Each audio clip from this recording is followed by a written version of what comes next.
اہل سنت والجماعت کا موقف ہے حضرت حسین رضی اللہ تعالیٰ عنہ شہید ہیں، اللہ نے بہت بڑا درجہ عطا فرما دیا، شہادت وہ منصب ہے۔ قرآن کریم میں اللہ تعالیٰ نے فرمایا لا تقولوا لمن يقتل في سبيل الله اموات بل احياء ولكن لا تشعرون، جو اللہ کے راستے میں مارا جائے وہ مردہ نہیں، وہ زندہ ہے، لیکن تمہیں ان کی حیات کا شعور نہیں ہے۔ شہادت کے لیے تو خود نبی اکرم صلی اللہ علیہ وسلم نے دعا فرمائی تھی لوددت انی اقتل فی سبیل اللہ ثم احیا ثم اقتل ثم احیا ثم اقتل ثم احیا ثم اقتل، میں چاہتا ہوں اللہ کے راستے میں شہید ہو جاؤں، پھر زندہ کیا جاؤں، پھر شہید ہو جاؤں، پھر زندہ کیا جاؤں۔ تو اللہ تعالیٰ نے حضرت حسین کو، اہل بیت کے لوگوں کو بلند مقام عطا فرما دیا، شہادت کا درجہ عطا فرما دیا۔ تو اس واقعے میں ہمارے لیے سبق اور نتیجہ یہ ہے کہ اسلام کے لیے، اسلام کی آبیاری کے لیے اگر ضرورت پڑے تو انسان اپنی اور اپنی اولاد کا خون دینا پڑے تو اس کے لیے بھی وہ تیار رہے۔ الحمدللہ نحمدہ ونستعینہ ونستغفرہ ونؤمن بہ ونتوکل علیہ ونعوذ باللہ من شرور انفسنا ومن سیئات اعمالنا من يهده الله فلا مضل له ومن يضلل فلا هادي له ونشهد أن لا إله إلا الله وحده لا شريك له ونشهد أن محمدا عبده ورسوله أما بعد فأعوذ بالله من الشيطان الرجيم بسم الله الرحمن الرحيم يا أيها الذين آمنوا استعينوا بالصبر والصلاة إن الله مع الصابرين ولا تقولوا لمن يقتل في سبيل الله أموات بل أحياء ولكن لا تشعرون ولنبلونكم بشيء من الخوف والجوع ونقص من الأموال والأنفس والثمرات وبشر الصابرين وقال النبي صلى الله عليه وسلم الحسن والحسين سيدا شباب أهل الجنة رواه الترمذي وقال النبي صلى الله عليه وسلم هذان ابناي وابنا ابنتي اللهم إني أحبهما فأحبهما وأحب من يحبهما رواه الترمذي وقال النبي صلى الله عليه وسلم إن الحسن والحسين هما ريحانتاي من الدنيا رواہ الترمذی صدق اللہ العظیم۔ میرے انتہائی واجب الاحترام، قابل صد احترام بھائیو، دوستو اور بزرگوں، آج محرم الحرام کی 8 تاریخ ہے۔ محرم الحرام کا مہینہ بڑا ہی بابرکت اور باسعادت مہینہ ہے کہ اسی مہینے سے اسلامی سال کا آغاز ہوتا ہے۔ جس طرح شمسی لحاظ سے مہینے کا آغاز جنوری کے مہینے سے ہوتا ہے، قمری لحاظ سے مہینے کا آغاز اور سال کا آغاز محرم الحرام کے مہینے سے ہوتا ہے۔ محرم کا معنی یہ اسم مفعول کا صیغہ ہے، قابل احترام مہینہ۔ تو یہ ایسا مہینہ ہے کہ اسلام سے پہلے بھی یہ قابل احترام تھا۔ زمانے جاہلیت میں بھی لوگ 4 مہینوں میں آپس میں لڑتے نہیں تھے، ان میں ایک مہینہ محرم کا اور ایک رجب کا اور ایک ذی قعدہ اور ایک ذی الحجہ کا مہینہ۔ اس مہینے کی 10 تاریخ کو یعنی 10 محرم الحرام سن 61 ہجری میں حضرت حسین رضی اللہ تعالیٰ عنہ کی شہادت کا دن ہے، جسے واقع کربلا کہا جاتا ہے۔ حضرت حسن اور حضرت حسین رضی اللہ تعالیٰ عنہما جناب رسول اللہ صلی اللہ علیہ وسلم کے نواسے ہیں، اور شریعت میں، دین اسلام میں ان کے بڑے مناقب اور فضائل ہیں۔ نبی اکرم صلی اللہ علیہ وسلم نے بڑی تاکید کے ساتھ ان کے مقام اور مرتبے کو بیان فرمایا۔ سنن ترمذی کی روایت ہے، آپ صلی اللہ علیہ وسلم نے ارشاد فرمایا الحسن والحسین سیدا شباب اہل الجنہ، حسن اور حسین جنت کے نوجوانوں کے سردار ہیں۔ حسن اور حسین جنت کے نوجوانوں کے سردار۔ نبی اکرم صلی اللہ علیہ وسلم نے ارشاد فرمایا، ہما ابنایا وابنتا ابنتی، یہ دونوں میرے بیٹے ہیں اور یہ دونوں میری بیٹی کے بیٹے ہیں، یعنی حضرت فاطمہ کے صاحبزادے ہیں۔ آپ نے فرمایا، اللہم انی احبہما فاحبہما واحب من یحبہما، یا اللہ میں ان دونوں سے محبت کرتا ہوں، حسن اور حسین سے، اے اللہ تو بھی ان سے محبت فرما، اور جو ان سے محبت کرے اے اللہ تو ان سے بھی محبت فرما۔ نبی اکرم صلی اللہ علیہ وسلم خطبہ دے رہے تھے، سنن ترمذی کی روایت ہے، حضرت حسن اور حضرت حسین رضی اللہ تعالیٰ عنہما چلتے ہوئے آ رہے تھے، اس وقت بچے تھے، سرخ دھاری دار لباس انہوں نے پہنا ہوا تھا۔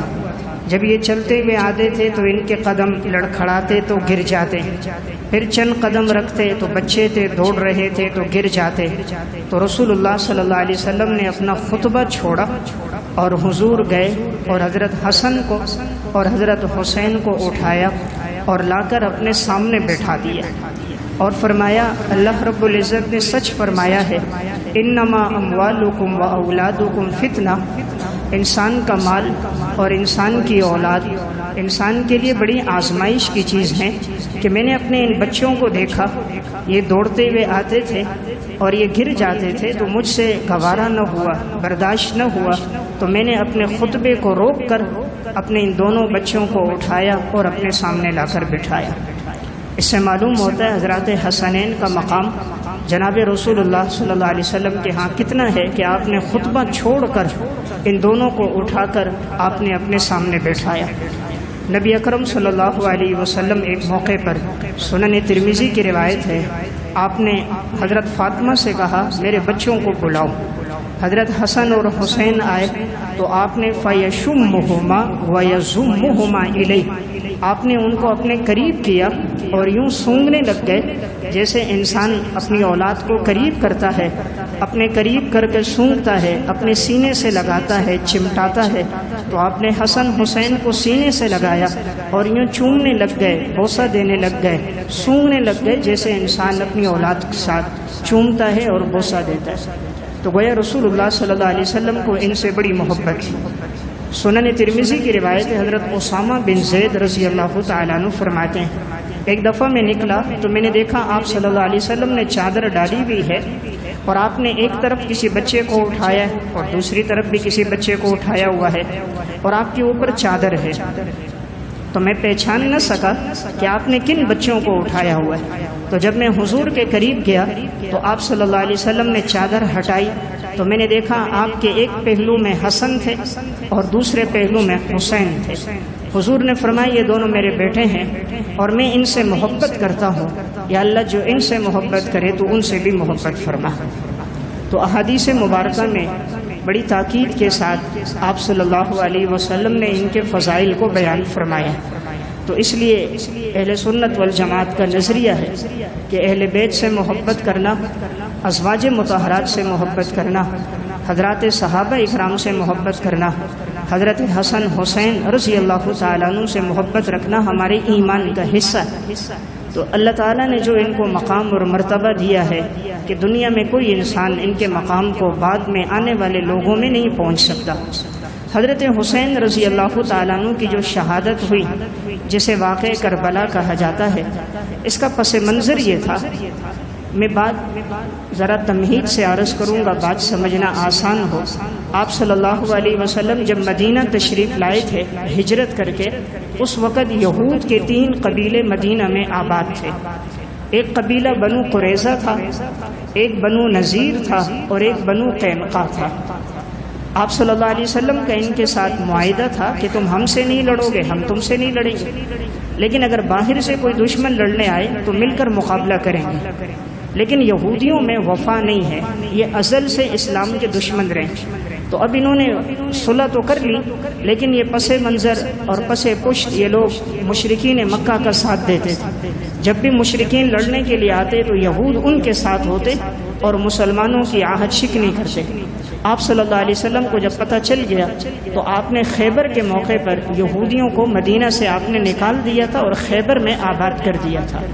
پھر حضرت عمر رضی اللہ تعالیٰ عنہ کا جب دور آیا تو انہوں نے ان کو خیبر سے بھی نکال دیا، اور آپ کی جو وصیت تھی اخرج الیہود من جزیرۃ العرب، کہ یہود کو جزیرہ عرب سے نکال دو، حضرت عمر رضی اللہ تعالیٰ عنہ نے اپنے دور میں انہیں جزیرہ عرب سے نکال دیا تھا۔ اب یہودیوں کو اسلام سے چونکہ ازل سے دشمنی ہے اور یہ کبھی بھی مسلمانوں کے خیرخواہ نہیں ہو سکتے، تو انہوں نے سوچا کہ ہم مسلمانوں کو کس طرح نقصان پہنچائیں۔ اب بظاہر ان کے سامنے کوئی راستہ نہیں تھا، اسلام پھیلتا جا رہا تھا۔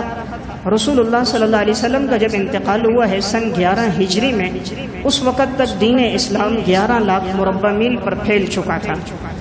حضرت ابو بکر رضی اللہ تعالیٰ عنہ جب خلافت پر آئے، 2 سال ان کی خلافت رہی تو 13 لاکھ مربع میل پر اسلام پھیل گیا۔ سن 13 ہجری میں حضرت عمر رضی اللہ تعالیٰ عنہ جب خلیفہ بنے اور ان کی خلافت 10 سال رہی، سن 24 ہجری 1 محرم الحرام کو حضرت عمر رضی اللہ تعالیٰ عنہ کی جب شہادت ہوئی تھی تو دین اسلام 22 لاکھ مربع میل پر پھیل چکا تھا۔ حضرت عثمان رضی اللہ تعالیٰ عنہ سن 24 ہجری میں جب خلیفہ بنے، 12 سال خلافت کی، سن 35 ہجری 18 ذی الحجہ حضرت عثمان رضی اللہ تعالیٰ عنہ کی شہادت ہے۔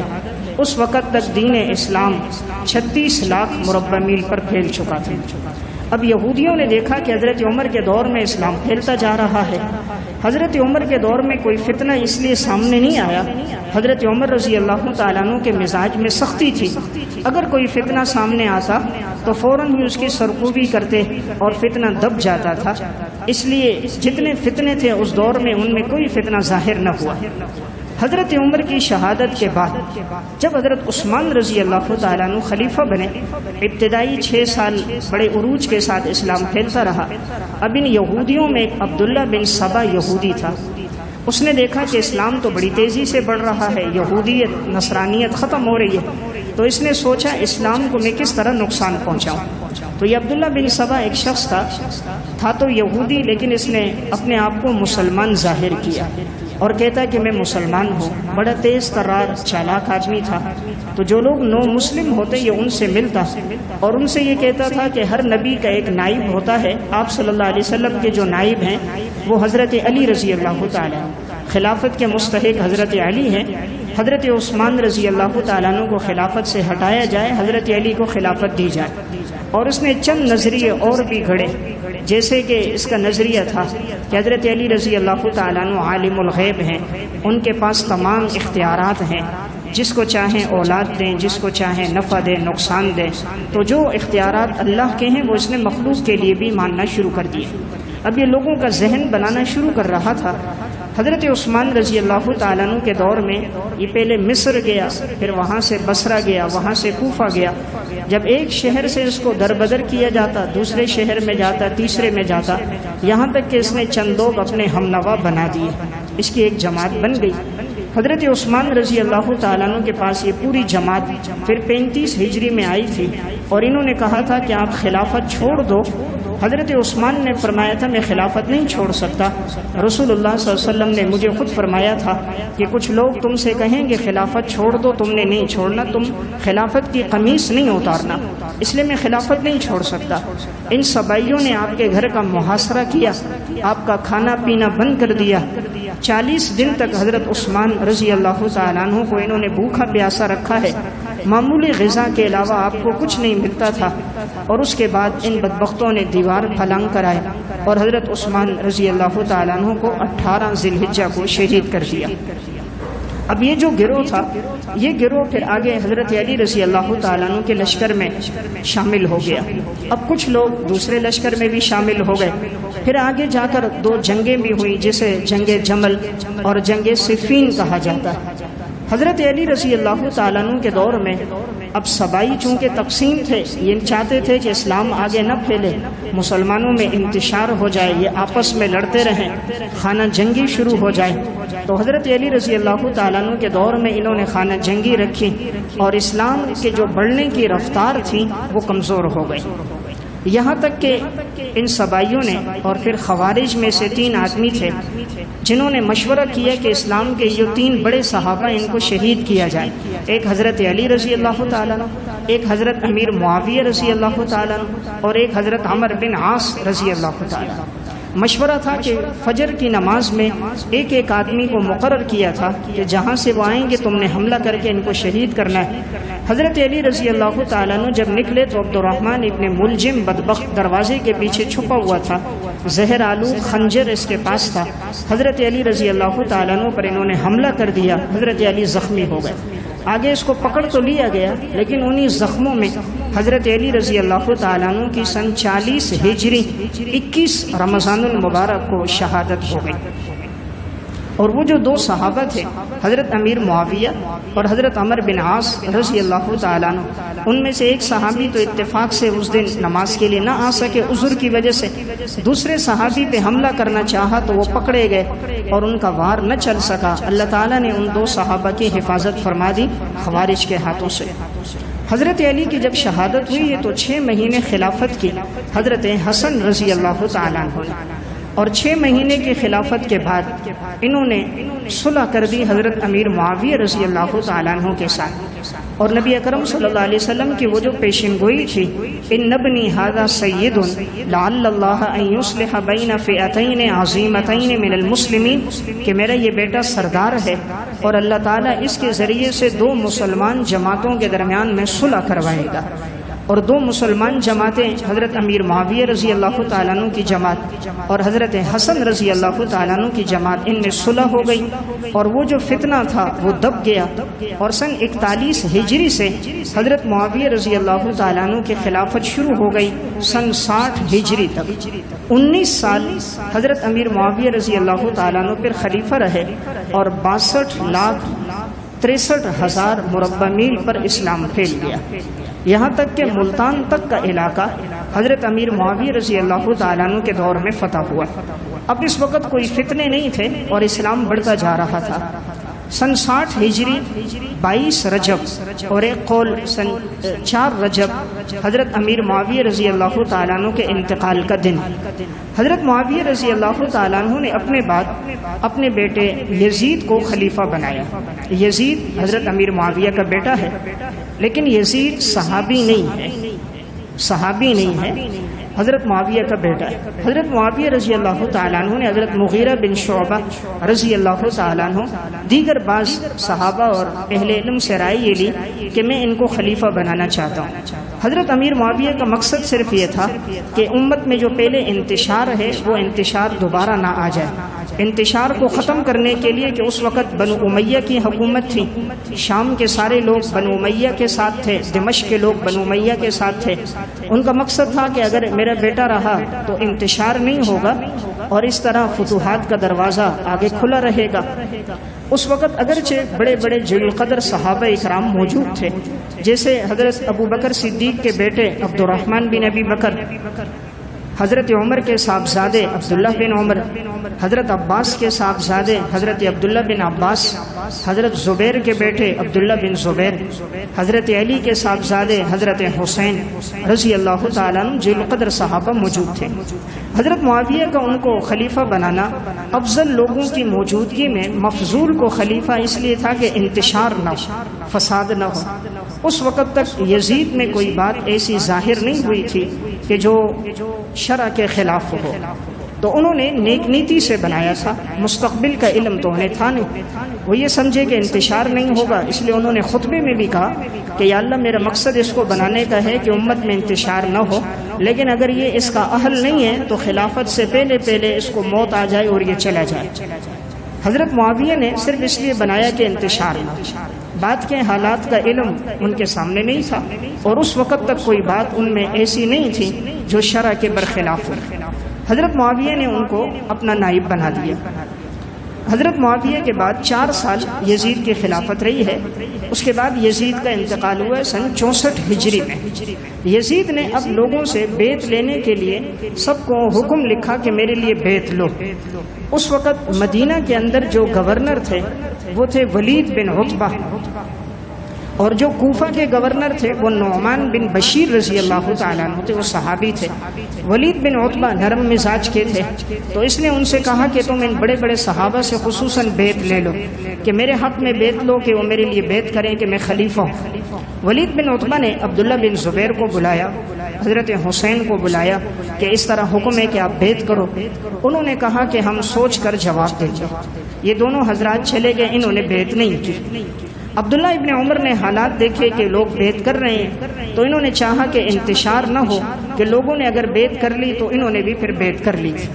لیکن یہ جو دو بڑے صحابہ ہیں، ایک صدیق اکبر کے نواسے عبداللہ بن زبیر، ایک حضرت نبی اکرم صلی اللہ علیہ وسلم کے نواسے حضرت حسین، ان دونوں نے بیعت نہیں کی، اور رات کے وقت یہ دونوں مدینہ سے نکلے اور مکہ آ گئے، دونوں مکہ آ گئے۔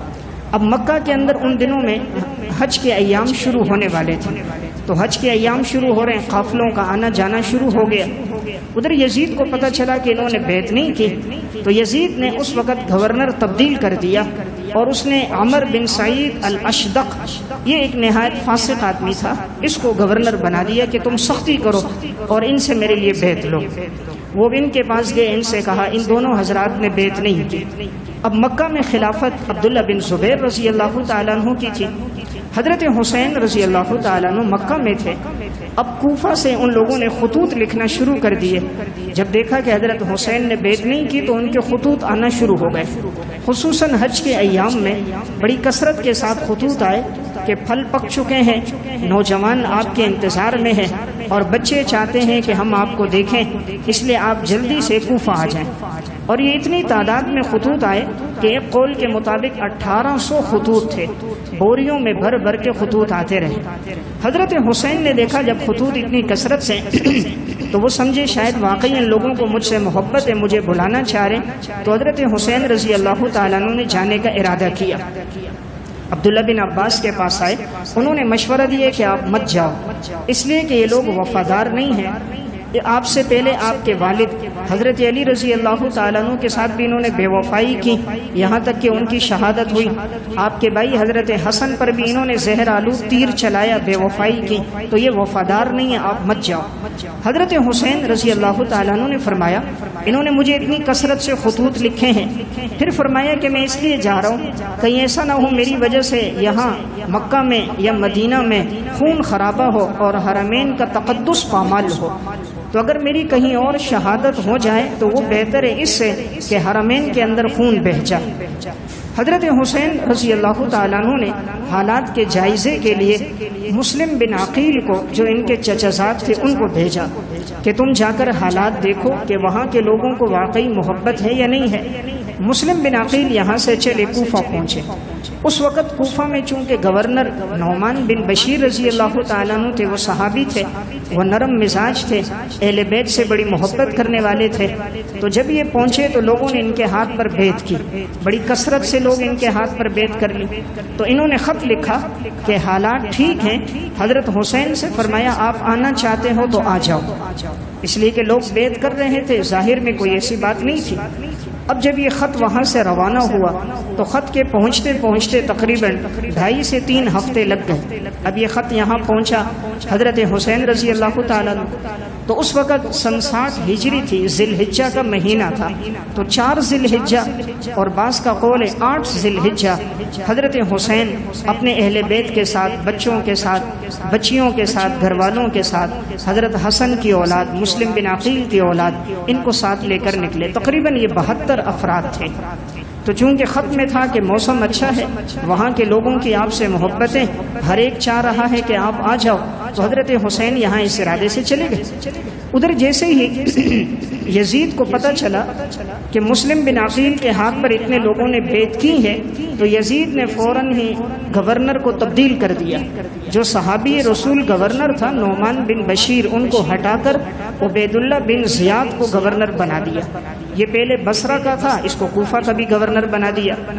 عبیداللہ بن زیاد ایک فاسق آدمی گزرا ہے، اور یہ بڑا سخت دل تھا، اور اہل بیت کے لیے اس کے دل میں کوئی تعظیم اور محبت نہیں تھی۔ تو یہ جیسے ہی کوفہ میں آیا، اس نے نقاب کیا ہوا تھا، داخل ہوا، نقاب اتارا اور اس نے وہ پروانہ دکھایا کہ مجھے گورنر بنا دیا گیا، اب جس نے ان کا ساتھ دیا تو میں اس کو قتل کروں گا۔ یزید نے خط میں ان کو کہا تھا کہ جو بھی ان کا ساتھ دے تم ان کو پکڑو، جیل میں ڈالو، باز نہ آئے تو سختی سے نمٹو اور قتل کر دو۔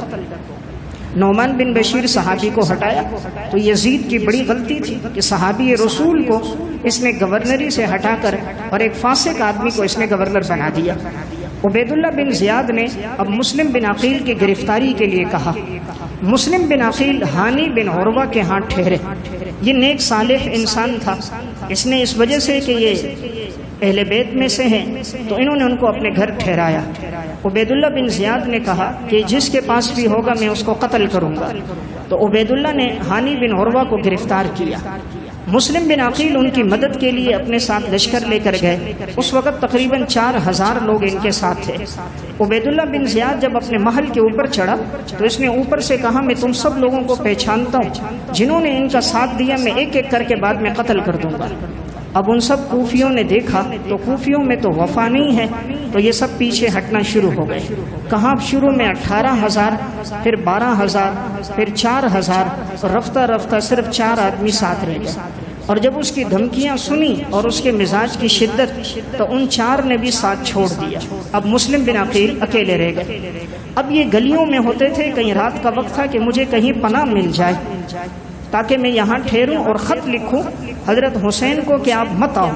اب حضرت حسین کو پہلا والا خط پہنچ چکا تھا کہ حالات سازگار ہیں، آپ آ جاؤ، تو حضرت حسین اپنے بچوں کو لے کر وہاں سے نکل چکے تھے۔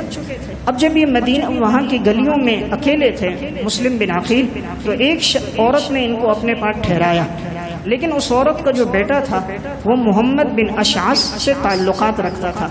محمد بن اشعث عبید اللہ بن زیاد کا خاص بندہ تھا۔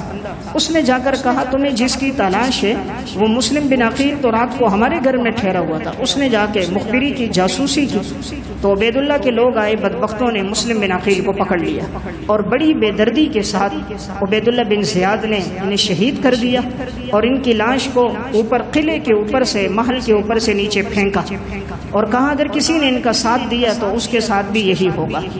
تو کل تک جو کوفی 18,000 تھے، 12,000 تھے، اب سب نے ساتھ چھوڑ دیا۔ اب یہاں سے حضرت حسین تو نکل چکے ہیں پہلے خط کی بنیاد پر کہ حالات ٹھیک ہیں۔ جب حضرت حسین وہاں تک پہنچے جس جگہ کا نام کربلا ہے، وہاں پہنچے اور انہیں اطلاع ملی کہ مسلم بن عقیل تو شہید ہو گئے۔ اب انہوں نے سوچا کہ واپس جائیں یا آگے جائیں، چونکہ ہتھیار ساتھ پاس نہیں تھے، لڑنے کے ارادے سے تو یہ حضرات آئے نہیں تھے، لڑنا مقصود ہی نہیں تھا۔ اگر لڑنا چاہتے تو بچیوں کو، گھر والیوں کو، عورتوں کو ساتھ نہ لاتے۔ وہ تو اس لیے لائے تھے کہ ان کوفہ والوں نے خطوط لکھے تھے اور انہوں نے بلایا تھا۔ تو حضرت حسین جو وہاں سے نکلے ہیں سن 60 ہجری 4 ذی الحجہ، یہاں جب پہنچے ہیں تو 4 محرم ہے اور بعض کا قول ہے 7 محرم تھے۔ یہ 30 منازل بنتی ہے اور ایک منزل کا راستہ ایک دن میں طے ہوتا تھا، تو 30 دنوں میں یہ راستہ طے ہوا۔ جب اس جگہ پر پہنچ گئے اور حضرت حسین کو پتہ چل گیا مسلم بن عقیل شہید ہو گئے، اب انہوں نے چاہا کہ واپس لوٹ جائیں۔ تو مسلم بن عقیل کے جو بھائی تھے اور ان کے بھتیجے تھے انہوں نے کہا نہیں ہم بدلہ لیں گے، انہوں نے ہمارے بھائی کو بڑی بے دردی سے شہید کیا، بغیر بدلہ لیے ہم واپس نہیں جائیں گے۔ حضرت حسین رضی اللہ تعالیٰ عنہ نے فرمایا اگر آپ لوگ بدلہ لوگے تو میں بھی بدلہ لوں گا۔ اب حضرت حسین ان کے ساتھ چلے۔ عبید اللہ بن زیاد چونکہ میں نے عرض کیا ایک فاسق فاجر انسان تھا، اس نے حر بن یزید تمیمی کو 1000 کا لشکر دیا کہ ان کو آگے بڑھنے نہیں دو اور ان کا مقابلہ کرو، اور پیچھے سے عمر بن سعد کو 4000 کا لشکر دیا۔ اب یہ لشکر وہاں سے نکل کر آ گئے۔ عمر بن سعد چاہتے تھے کسی طرح جنگ نہ ہو، آپس میں نباہ ہو جائے، لیکن عبید اللہ بن زیاد فاسق تھا، یہ چاہتا تھا میرے ہاتھ پر بیعت ہو۔ جب وہ ان کا پورا لشکر سامنے آ گیا، اب کہاں 4000 افراد، کہاں 1000 اور کہاں صرف 72 آدمی کہ جن کے پاس اس وقت اسلحہ اور ہتھیار بھی ساتھ نہیں۔ حضرت حسین رضی اللہ تعالیٰ عنہ نے وہاں خطبہ دیا اور جتنے خطوط تھے وہ بوریاں کھولی اور سارے خطوط نکالے اور ایک ایک کر کے وہ خطوط پڑھے، کہا فلاں نے مجھے خط لکھا، فلاں نے خط لکھا، فلاں نے خط لکھا۔ تو تم لوگوں نے مجھے بلایا تھا کہ حالات سازگار ہیں، آؤ، میں تو تمہارے خطوط پر آیا، تمہاری دعوت پر آیا، اب تم لوگ مجھ سے لڑنے کے لیے تیار ہو گئے۔ اگر تمہیں لڑنا تھا تو تم مجھے پہلے بتا دیتے، میں اپنے بچوں کو، گھر والوں کو ساتھ نہ لاتا۔ پھر حضرت حسین رضی اللہ تعالیٰ عنہ نے 3 باتیں ان کے سامنے رکھی۔ یہ شیعہ سنی دونوں کتابوں میں یہ بات ہے، 3 باتیں رکھی۔ یا تو نمبر 1 مجھے یزید کے پاس جانے دو، میں خود اس سے اپنا معاملہ طے کروں گا۔ یا نمبر 2 مجھے واپس لوٹنے دو، میں مدینہ واپس اپنے بچوں کے ساتھ لوٹ جاتا ہوں۔ اور یہ نمبر 3 مجھے کسی اسلامی سرحد پہ جانے دو، میں کفار سے لڑوں، جہاد کروں۔ تم تو اپنے آپ کو مسلمان کہتے ہو، تو میں نہیں چاہتا کسی مسلمان سے میں لڑوں۔ اب جب یہ باتیں عمر بن سعد نے سنی، وہ چاہتے تھے کہ بات صلح کی طرف جائے، لیکن ایک بدبخت تھا عمر بن ذوالجوشن، جو عبید اللہ بن زیاد کا نائب تھا، اور عبید اللہ اسی کے مشورے سے سب کچھ کرتا تھا۔ اس نے چاہا کہ یہ صلح کسی طرح نہ ہو۔ حر بن یزید نے بھی کہا کہ اگر یہ باتیں کوئی غیر مسلم کرتا تم اس کی بات مان لیتے۔ جب یہ تینوں باتیں حضرت حسین نے کہی ہیں تم ان کو مان لو، لیکن وہ لوگ ماننے پر پکے نہ ہوئے۔ تو اسی وقت حر بن یزید نے کہا اگر تم ان کے ساتھ لڑو گے، تو وہ گھوڑے پر بیٹھے حضرت حسین کے لشکر کی طرف آ گئے۔ فرمایا میں حضرت حسین کے ساتھ ہوں۔ اس موقع پر عبید اللہ بن زیاد کے لشکر سے ہٹ کر حضرت حسین رضی اللہ تعالیٰ عنہ کے لشکر میں حر بن یزید تمیمی شامل ہو گئے۔ عبید اللہ بن زیاد کو پتہ چلا، اس نے تینوں باتیں نہ مانی۔ اس نے ایک بات کی کہ حضرت حسین سے کہو میرے ہاتھ پر بیعت کرے، اور میرے ہاتھ پر بیعت کرے، جتنے ہیں یہ سب میرے پاس آئیں گے۔ یعنی مقصد تھا معاذ اللہ یہ قیدی بن کر آئیں اور میری عمارت کو تسلیم کریں، میری گورنری کو تسلیم کریں، میرے ہاتھ پر بیعت کریں۔ حضرت حسین نے فرمایا تھا میں ابن مرجانہ کے ہاتھ پر بیعت نہیں کر سکتا، اور حضرت حسین کی بات ٹھیک تھی۔ کہاں عبید اللہ بن زیاد جیسا فاسق اور لعین انسان، اور کہاں حضرت حسین جو سیدہ شباب اہل الجنہ، جنت کے نوجوانوں کے سردار، وہ کیسے ایک فاسق فاجر آدمی کے ہاتھ پر بیعت کر لے؟ فرمایا میں یہ نہیں کر سکتا۔ تو اس نے عمر بن سعد سے کہا اگر یہ لوگ بیعت نہ کریں ان کا پانی بند کر دو۔ اب جہاں سے پانی آنا تھا تو وہاں پر انہوں نے سب اپنے سپاہی کھڑے کر دیے، 4000 کا لشکر تھا، تو کہیں سے پانی نہیں آنے دیتے تھے، انہوں نے ان کا پانی بند کر دیا، کھانا بند کر دیا۔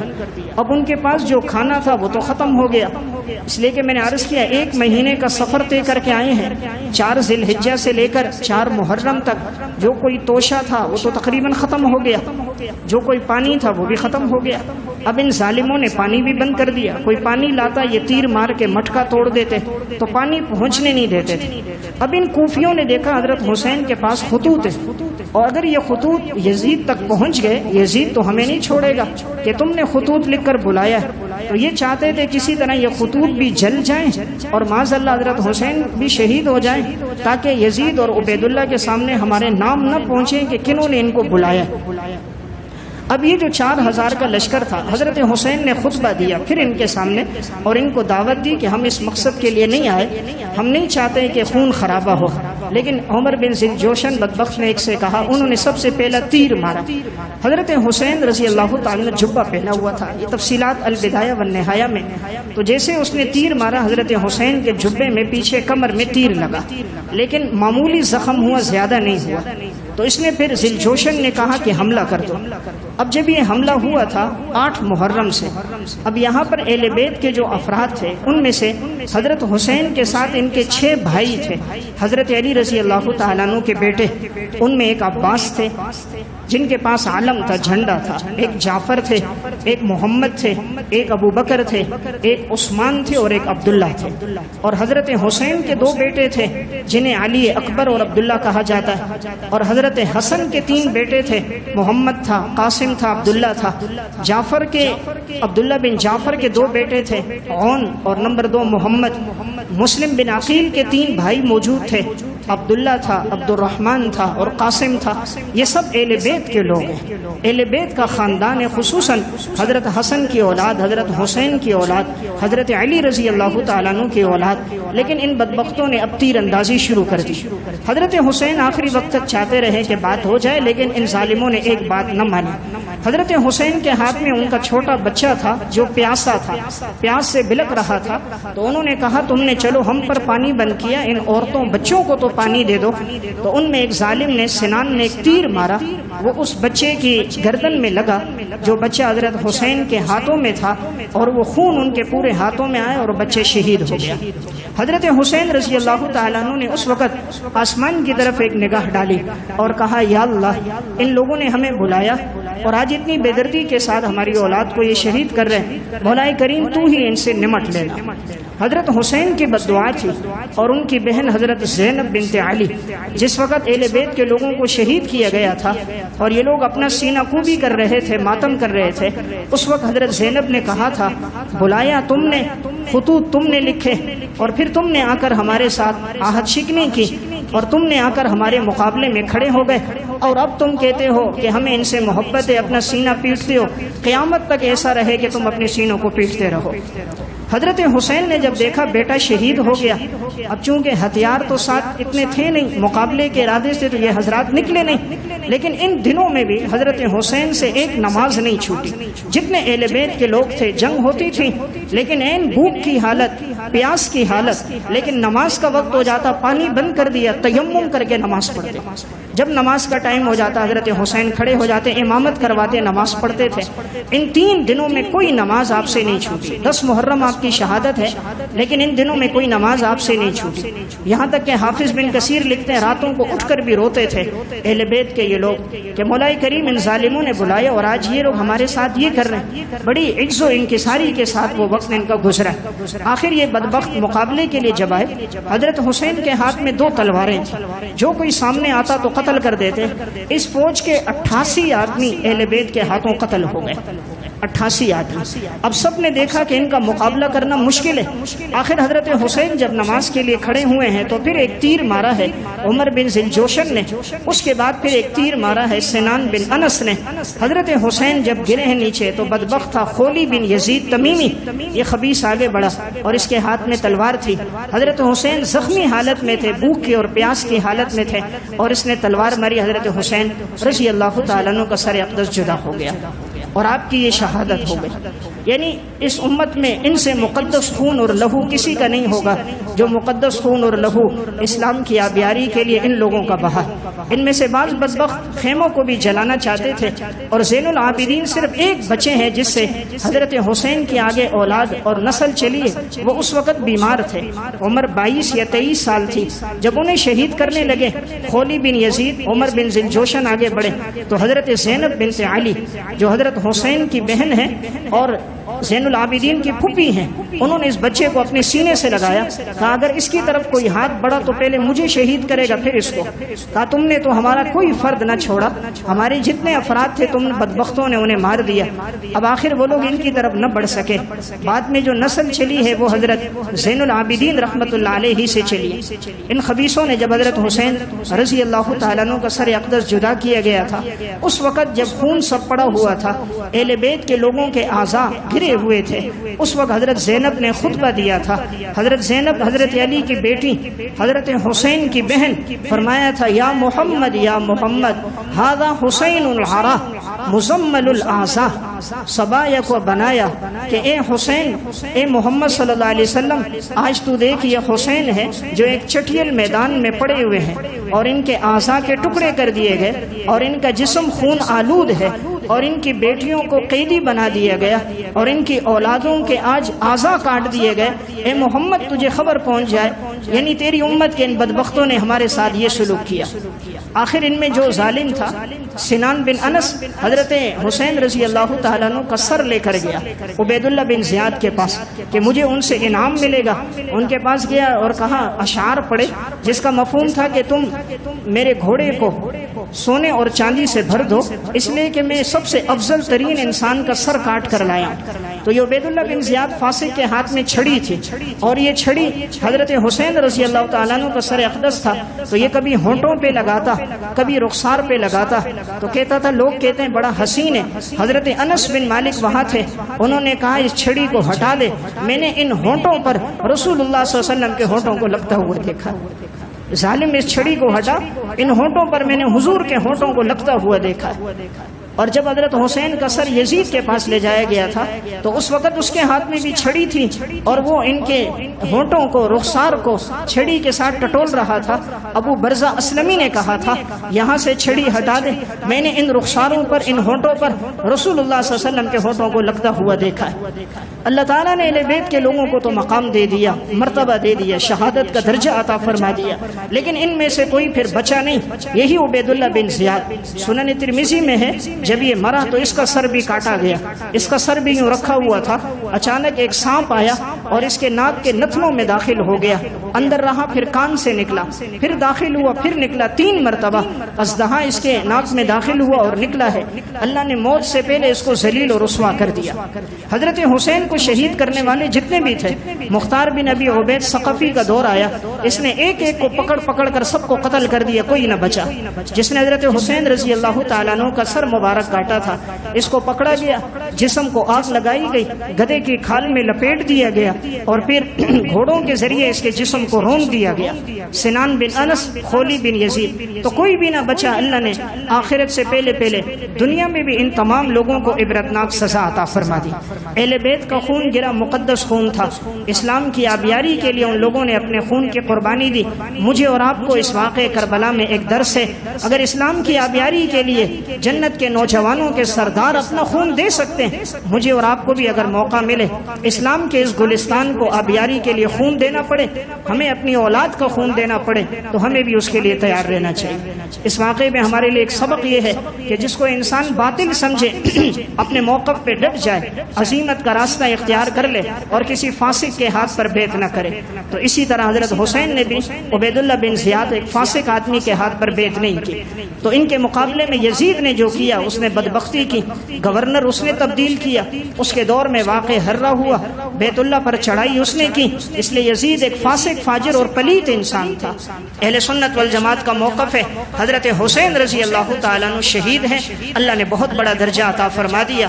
شہادت وہ منصب ہے، قرآن کریم میں اللہ تعالیٰ نے فرمایا لا تقولوا لمن يقتل في سبيل الله اموات بل احیاء ولكن لا تشعرون، جو اللہ کے راستے میں مارا جائے وہ مردہ نہیں، وہ زندہ ہے، لیکن تمہیں ان کی حیات کا شعور نہیں ہے۔ شہادت کے لیے تو خود نبی اکرم صلی اللہ علیہ وسلم نے دعا فرمائی تھی لوددت انی اقتل فی سبیل اللہ ثم احیا ثم اقتل ثم احیا ثم اقتل ثم احیا ثم اقتل، میں چاہتا ہوں اللہ کے راستے میں شہید ہو جاؤں، پھر زندہ کیا جاؤں، پھر شہید ہو جاؤں، پھر زندہ کیا جاؤں۔ تو اللہ تعالیٰ نے حضرت حسین کو، اہل بیت کے لوگوں کو بلند مقام عطا فرما دیا، شہادت کا درجہ عطا فرما دیا۔ تو اس واقعے میں ہمارے لیے سبق اور نتیجہ یہ ہے کہ اسلام کے لیے، اسلام کی آبیاری کے لیے اگر ضرورت پڑے تو انسان اپنی اور اپنی اولاد کا خون دینا پڑے تو اس کے لیے بھی وہ تیار رہے۔ اس واقعے میں ہمارے لیے سبق یہ ہے حضرت حسین کی شہادت ہے، شہادت بہت بڑا درجہ ہے۔ اسلام کا حکم ہمیں صبر و تحمل کا ہے، اسلام جزا فضا کا، سینہ کوبی کا، ماتم کا حکم نہیں دیتا، اسلام ہمیں حکم دیتا ہے صبر کرنے کا۔ اگر اسلام میں جزا فضا ہوتا تو 12 ربیع الاول کو جزا فضا ہوتا، سینہ کوبی ہوتی جس دن امام الانبیاء، سرکار دو عالم، تاجدار مدینہ جناب رسول اللہ صلی اللہ علیہ وسلم کا انتقال ہوا۔ حضور سے بڑا صدمہ امت میں کسی کا صدمہ نہیں، لیکن حضور کے انتقال پر بھی جزا فضا نہیں ہوا۔ آپ نے امت کو صبر کی تلقین کی ہے، لیس منا من ضرب الخدود وشق الجیوب ودعا بدعوى الجاہلیہ، وہ ہم میں سے نہیں جو اپنے گریبان کو پھاڑے، جو اپنے سینہ کوبی کرے، جو رخساروں کو پیٹے، جاہلیت کی طرح چیخ و پکار کرے، وہ ہم میں سے نہیں۔ تو اسلام میں جزا فضا نہیں ہے۔ اگر ہوتا صدیق اکبر کی وفات پہ ہوتا، 22 لاکھ مربع میل کے خلیفہ حضرت عمر جن کی شہادت محراب میں ہوئی، نماز کی حالت میں ہوئی، ابو لؤلؤ فیروز مجوسی نے حملہ کیا، ان کی شہادت پہ ہوتا، یا حضرت عثمان پر کہ جنہوں نے مسجد نبوی کے لیے جگہ خرید کر دی، جنہیں جنت کی بشارتیں لسان نبوت سے ملی، 40 دن جو بھوکے پیاسے رہے ہیں، لیکن ان کی شہادت پہ بھی جزا فضا نہیں۔ اسلام کا حکم صبر کا ہے، اسلام ہمیں صبر کی تلقین کرتا ہے۔ پھر شہادت تو ایک بہت بڑا مقام ہے، ایک بہت بڑا مرتبہ ہے۔ جزا فضا ہوتا تو سید الشہداء حضرت حمزہ رضی اللہ تعالیٰ عنہ پر کہ احد میں ان کے جسم کے 17 ٹکڑے کر دیے گئے تھے، کہ امام الانبیاء کی آنکھیں بھی اشک بار ہو گئی تھی، اور سید الشہداء کا لقب رسول اللہ صلی اللہ علیہ وسلم نے جنہیں عطا فرمایا تھا۔ لیکن جب بھی احد کا دن آیا ہے آپ نے کبھی اس کا حکم نہیں دیا۔